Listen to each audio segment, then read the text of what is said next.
আসসালামু আলাইকুম আরহামাতুল্লাহি আবরাকাতুহ।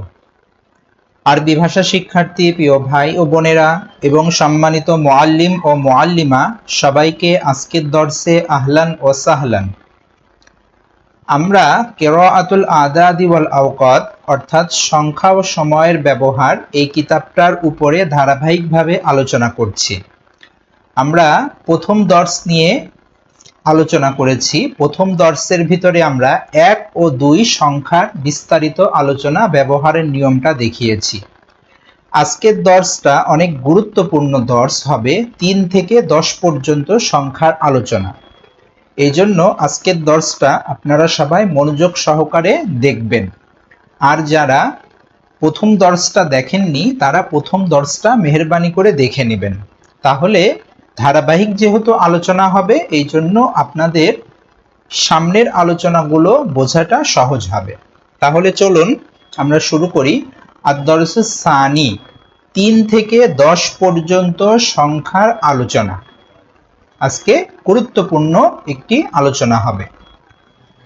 প্রথম দর্সে আমরা তো দেখিয়েছিলাম মুজাক্কার মুয়ান্নাস, এখানে আমরা ওই বিষয়টা আর বলবো না। তাহলে দেখেন 3 সালাসুন সালাসাতুন, মুজাক্কারটা হলো সালাসুন, মুয়ান্নাসটা হলো সালাসাতুন। 4 আরবাউন আরবাআতুন, 5 খমসুন খমসাতুন, 6 সিত্তুন সিত্তাতুন, 7 সাবউন সাবআতুন, 8 সামানিন সামানিয়াতুন, 9 তিসউন তিসআতুন, 10 আশরুন আশারাতুন। এই 10-এর এই হরকতের বিষয়টা একটু গুরুত্ব সহকারে মনে রাখবেন। এখানে দেখেন মুজাক্কারটার উপরে শিনের উপরে সাকিন হয়েছে আর মুয়ান্নাসটার সিনের উপরে জবর হচ্ছে।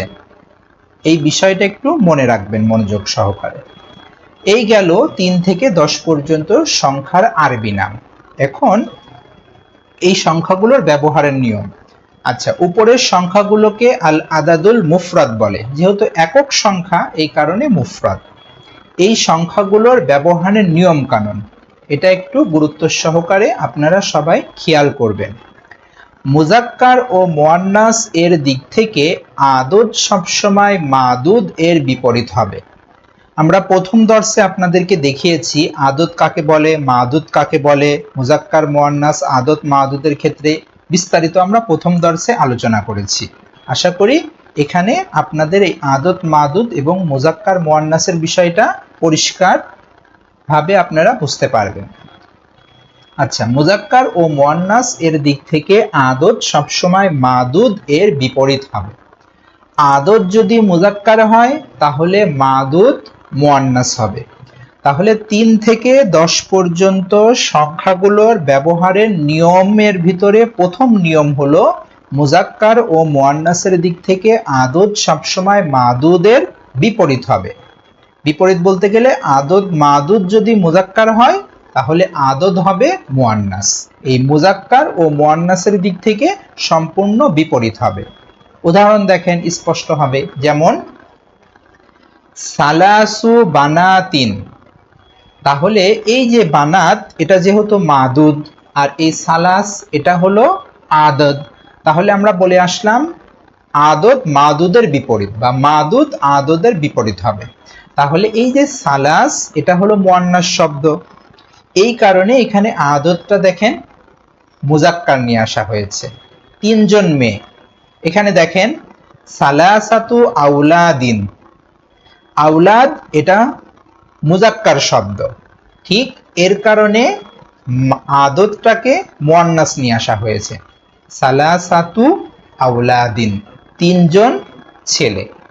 তাহলে 3 থেকে 10 পর্যন্ত, আবার বলছি 3 থেকে 10 পর্যন্ত সংখ্যাগুলোর আদদ মাদুদের বিপরীত হবে। মাদুদ যদি মুজাক্কার হয় আদদ হবে মুয়ান্নাস, আর মাদুদ যদি মুয়ান্নাস হয় আদদটা হবে মুজাক্কার। যেমন এখানে দেখেন আমরা একসাথে উদাহরণগুলো দিয়ে দিচ্ছি। সালাসু বানাতিন, আরবাউ গুরফিন, গুরফাতুন এর জমা হলো গুরফুন। খমসু সাইয়ারাতিন, সাইয়ারাতুন এটা হলো ওয়াহিদ। সিত্তু সাআতিন। এখানে আরেকটা কথা বলে রাখি, এখানে মুজাক্কার মুয়ান্নাস ওয়াহেদ শব্দের উপরে ভিত্তি করে নির্ধারণ করা হবে।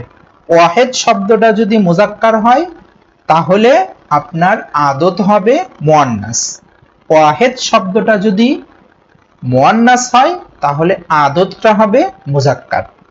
এখন কথা হলো জমা হচ্ছে কিসের কারণে, এটা আমরা পরে বলছি। সিত্তু সাআতিন, সাআতুনের জমা হলো সাআতিন। সাবউ নিসওয়াতিন, ইমরাআতুন এর জমা হলো নিসওয়াত। সামানি মুআল্লিমাতিন, মুআল্লিমাতুন এর জমা হলো মুআল্লিমাতিন। তিসউ কিসসিন, কিসসাতুন এর জমা হলো কিসসিন। আশরু গবাতিন, গবাতুন এর জমা হলো গবাতিন। তাহলে এটা হলো মুজাক্কার। এবার দেখেন মুয়ান্নাসটা দেখেন, সালাসাতু আউলাদিন, ওয়ালাদুনের জমা হলো আউলাদ। আরবাআতু বুয়ুতিন, বাইতুন এর জমা হলো বুয়ুত। খমসাতু আবওয়াবিন, বাবুন এর জমা হলো আবওয়াব। যেহেতু বাবুন এর একক শব্দটা ওয়াহেদ শব্দটা মুজাক্কার, এই কারণে খমসাতু মানে এখানে আদতটাকে মুয়ান্নাস নিয়ে আসা হয়েছে। আবার দেখেন সিত্তাতু কুতুবিন, কিতাবুনের জমা হলো কুতুব। সাবাতু রিজালিন, তাহলে রজুলুন এর জমা হলো রিজাল। সামানিয়াতু আলামিন, আলামুন এর জমা হলো আলামুন পতাকা। তিসআতু তুরুকিন, তরিকুন রাস্তা এর জমা হলো তুরুক। আশারাতু আসওয়াকিন, সুকুন এর জমা হলো আসওয়াক। তাহলে এখানে আপনারা বুঝতে পারলেন 3 থেকে 10 পর্যন্ত এর 1 নাম্বার নিয়ম হলো আদত মাদুদের বিপরীত হবে। 2 নাম্বার নিয়ম, মাদুদ সবসময় বহুবচন হবে। মাদুদ সবসময় বহুবচন হবে, যেমন উপরের উদাহরণগুলোতে তুমি দেখতে পাচ্ছ। তাহলে এই 3 থেকে 10 পর্যন্ত সংখ্যাগুলোর ব্যবহারের দ্বিতীয় নিয়ম হলো মাদুদটা সবসময় বহুবচন হবে, যেমন এখানে সব জায়গায় আপনারা বহুবচন দেখতে পাচ্ছেন। 3 নম্বর নিয়ম, মাদুদ সবসময় মুজাফ ইলাইহি হিসাবে মাজরুর হবে। এখানে দেখেন সাআতু বানাতিন মুজাফ ইলাইহি হয়েছে, তাহলে মাদুদ সবসময় মুজাফ তারকিবে মুজাফ ইলাইহি হয়ে কাসরার হালতে থাকবে, মাজরুর হবে। এই হলো 3টা নিয়ম। আমি আবার বলছি, 1 নাম্বার নিয়ম আদত মাদুদের বিপরীত হবে। 2 নাম্বার নিয়ম মাদুদ সবসময় বহুবচন হবে। 3 নাম্বার নিয়ম মাদুদ সবসময় এজাফতের মাধ্যমে কাসরা হবে, মানে এজাফত মুজাফ ইলাইহি হবে। আশা করি বুঝতে পেরেছেন। এইবার ব্যবহারের নিয়ম দেখেন। 3 থেকে 10 পর্যন্ত সংখ্যাগুলো সাধারণ শব্দের মতোই এরাব গ্রহণ করে। তাহলে 3 থেকে 10 পর্যন্ত সংখ্যার ব্যবহারের নিয়ম হলো 3টা, আর এই সংখ্যাগুলো সাধারণ শব্দের মতো এরাব গ্রহণ করবে। যেমন দেখেন জালাসা সালাসাতু আতফালিন আলাল আরদি, তাহলে এখানে কয়জন ছাত্র? 3 জন শিশু জমিনের উপরে বসেছে, এটা হলো মুজাক্কার। খরজাত সালাসু বানাতিম মিনাল বাইতি, তাহলে 3 জন মেয়ে ঘর থেকে বের হয়েছে, এটা হলো আলামাতুর রফা, রফার উপরে আছে। মূলত এই আদতটা এরাব গ্রহণ করবে, আর মাদুদ যেহেতু সবসময় মুজাফ ইলাইহি হিসাবে কাসরা গ্রহণ করবে, এই কারণে মাদুদের এরাব এখানে আমাদের মূল উদ্দেশ্য না। উদ্দেশ্যটা হলো এই যে আদত, এখানে পরিবর্তন, এরাবের ভিতরে পরিবর্তন হবে 3 থেকে 10 পর্যন্ত এর আদতটা। এবার দেখেন দরবা রশিদুন সালাসাতা আতফালিন, রাশেদ 3 জন শিশুকে মেরেছে। দরবাত ফাতিমাতু সালাসা বানাতিন, ফাতেমা 3 জন মেয়েকে মেরেছে। তাহলে এটা হলো আলামাতুন নসব, নসবের উপরে আছে। তাহলে এখানে নসবটা ভালোভাবে লক্ষ্য করুন, নসবটা গ্রহণ করেছে হলো আদত। মাদুদ কিন্তু কোনো এরাব গ্রহণ করছে না। মাদুদ মুজাফ ইলাইহি হিসাবে সবসময় কাসরার হালতে থাকবে। এইবার দেখেন ৩ নম্বর নিয়ম ব্যবহারের। সাল্লামা বিলালুন আলা সালাসাতি আতফালিন। এখানে দেখেন এই যে সালাসাতি কাসরা হয়েছে কিসের কারণে? এই যে আলা হরফুল জার কারণে। সাল্লামাত আইশাতু আলা সালাসি বানাতিন, তাহলে এটা হলো কিসের ইরাবের উপরে আছে? আলামাতুল জারের উপরে আছে। কিভাবে বুঝলাম আমি? এই যে এখানে কাসরা দেখে। আর এখানে নসবের উপরে আছে কিভাবে বুঝলাম? এই যে ফাতহা দেখে। আর এখানে রফার উপরে আছে কিভাবে বুঝলাম?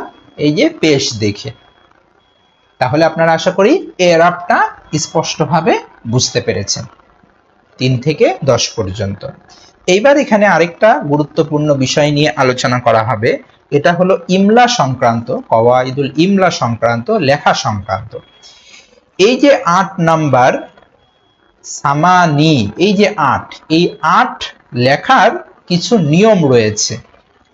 দেখেন ৮ এই সংখ্যাটি লেখার কিছু নিয়ম কানুন রয়েছে। যেমন দেখেন ১ নাম্বার, যদি ৮ সংখ্যাটির মাদুদ, ৮ সংখ্যাটি মাদুদ এর দিকে মুজাফ হয় তাহলে ইয়া লেখাতে আসবে। যেমন দেখেন হাদরা সামানি ইয়াতু, তাহলে এই যে ইয়া, ইয়া লেখাতে আসছে রিজালিন, তাহলে এজাফত হয়েছে। তারপরে হলো হাদরাত সামানি বানাতিন, কি হয়েছে? ইয়া লেখাতে এসেছে। তাহলে কখন লেখাতে আসবে?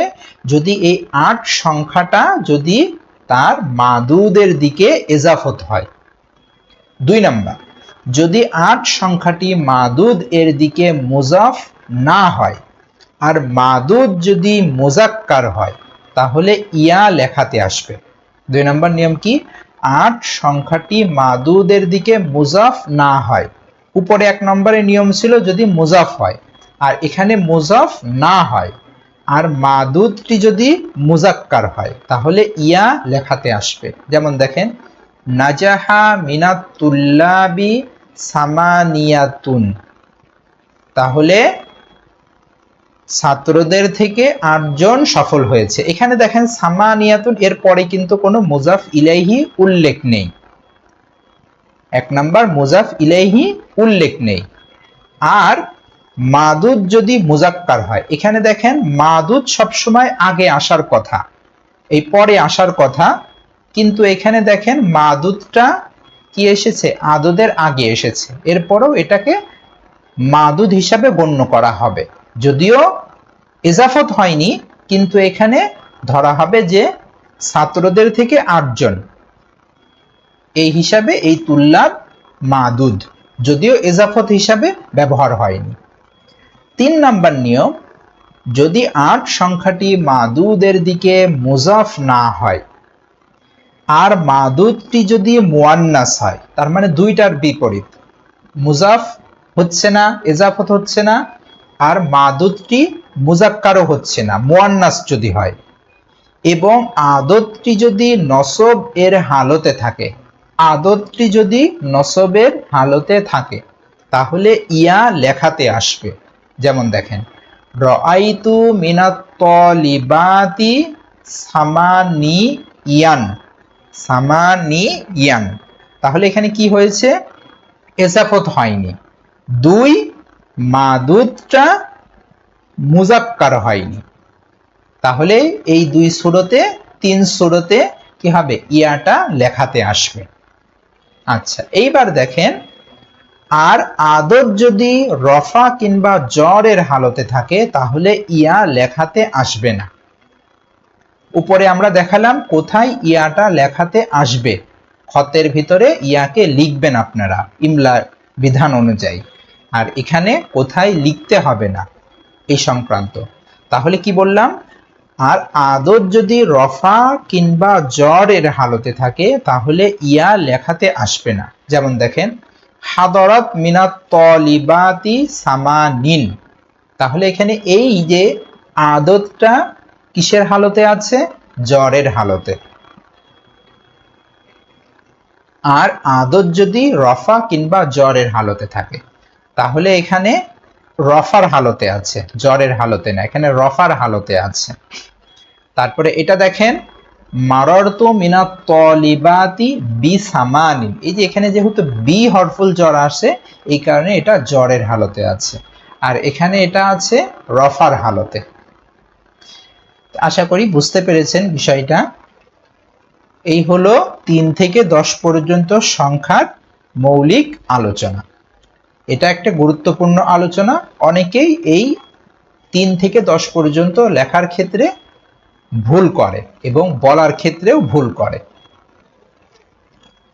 আচ্ছা, তারপরে হলো তামরিন। আমরা এখানে কিছু তামরিন দিয়ে দিয়েছি অনুশীলনের জন্য। আপনারা ছাত্র বা ছাত্রীদেরকে দর্সের ভিতরে এই নিয়মগুলো মুখস্থ করাবেন। মুখস্থ করার পরে দর্সের ভিতরে আপনারা তামরিন করাবেন।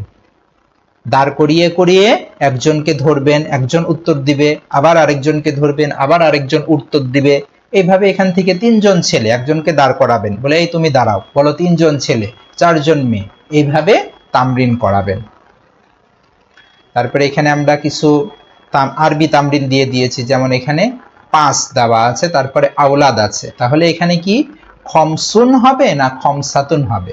শূন্যস্থানে এই 5 এখানে রকমে দেওয়া আছে, আপনারা এখানে কি করবেন, লিখবেন খমসুন বা খমসাতুন আরবিতে। এখানে ছোট্ট করে আমি তামরিন দিয়ে দিয়েছি, আপনারা আরো বেশি বেশি করে ছাত্র বা ছাত্রীদেরকে তামরিন করাবেন। যত বেশি তামরিন করাবেন, আদত মাদতের বিষয়টা তাদের জেহেনে তত বসে যাবে। আর আরেকটা বিষয় বলে রাখি, এই যে যখন আপনি আদত মাদত ছাত্র বা ছাত্রীদেরকে শিখাবেন, শিখানোর পর থেকে যদি কোথাও আদত মাদত আসে, তখন আরবিতে বলাবেন। যেমন কোথাও আদত মাদত আসলো, 5 আসলো বা 5 জন ছেলে আসলো, বাংলাতে লেখা আছে বা আরবিতে আছে, তো 5 জন না বলে ওখানে আপনি বলবেন যে 5 জন ছেলে, তাহলে খমসাতু আউলাদিন, এইভাবে আরবিতে বলাবেন। তাহলে তারা যেটা পড়লো, এটা পড়াটা তাদের চর্চায় থাকবে, আর যতক্ষণ চর্চা রাখবে তাহলে এই জিনিসটা তাদের জেহেনে বসে যাবে। তাহলে আজকের দর্স এই পর্যন্তই। তারপরে এখানে প্রশ্নমালাও দেওয়া আছে পুরো দর্সটা হল করার জন্য সংক্ষেপে। আপনাদের যাদের এই কিতাবগুলো প্রয়োজন মনে করেন, তাহলে তারা আমাদের সাথে যোগাযোগ করতে পারেন, মাকতাবাতুল কোরআন, ভেড়ামারা, কুষ্টিয়া। আর আপনারা চাইলে এই কিতাবটা নাহবিবির জামাতে শরহে মিয়াতে আমেলের সাথে এই কিতাবটা পড়াতে পারেন, এতে ছাত্রছাত্রীদের অনেক ফায়দা হবে। সামনের দর্সে আমরা আলোচনা করব আর দর্সে সালিসু 11 ও 12 সংখ্যা নিয়ে। তাহলে আজকে এই পর্যন্তই। সবাই আমাদের জন্য দোয়া করবেন। আর যদি এই দর্সটা আপনার কাছে গুরুত্বপূর্ণ মনে হয়, তাহলে আপনি আপনার সাথী ভাই ও বোনদের মাঝে এটা শেয়ার করে তাদেরকেও দেখার সুযোগ করে দেবেন। আসসালামু আলাইকুম ওয়া রাহমাতুল্লাহি ওয়া বারাকাতুহু।